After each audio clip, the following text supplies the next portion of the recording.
Car party బుడ్డ లీడర్ల కాడ నుంచి పెద్ద లీడర్ల దాకా అందరూ పట్నంలో ఎక్కడ పడితే అక్కడ మాజీ మంత్రి కేటీఆర్ సార్ పుట్టినదిన ఫ్లెక్సీలను పెట్టిరట. పొద్దుగాలనే జీహెచ్ఎంసీ ఆఫీసర్లు ఏడ కేటీఆర్ సార్ ఫ్లెక్సీలు కనిపించినా ఎంటదెంట తీసేస్తుర్రట.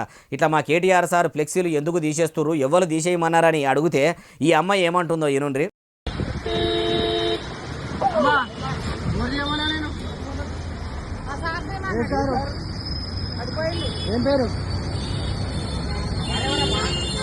ఇన్నరా ఇట్లా జిహెచ్ఎంసీలా పని చేసేటోళ్ళు కేటీఆర్ సార్ ఫ్లెక్సీలను పట్టుకపోతుంటే ఇట్లా ఆఫీసర్లు తీసేయమన్నారు, అందుకే తీసేస్తున్నామని చెప్పబట్టే.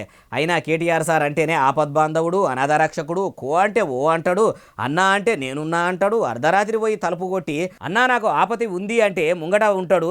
జనం గుండెలనే మా సారు ఉంటాడని కార్యకర్తలు చెప్పుకుంటారు. అట్లా జనం గుండెలో ఉండే మనిషికి కూడా ఇట్లా ఫ్లెక్సీలు చేసి పబ్లిసిటీ ఎందుకో. అయినా ఫ్లెక్సీలతోని కాలుష్యం పెరుగుతుంది, వీటిని పెట్టొద్దు అని కూడా మొన్నటిదాకా లీడర్లే అన్నారు. మళ్ళా కొందరు లీడర్లు ఇట్లా పబ్లిసిటీ చేసుకున్నాడు ఏందో, ఇట్లా మళ్ళా చింపేసే కాడికి వచ్చుడు ఏందో. ఇవిటికయ్యే ఖర్చుతోని ఓ పేద కుటుంబానికి ఓ బియ్యం బస్తానో ఇన్ని ఉప్పు పప్పులో వేసిన పుణ్యం వస్తుంది కదా, అట్లా కూడా ఎందుకు ఆలోచన చేస్తలేరో అంటుర్రు ఈ ముచ్చటిన్నోళ్ళు.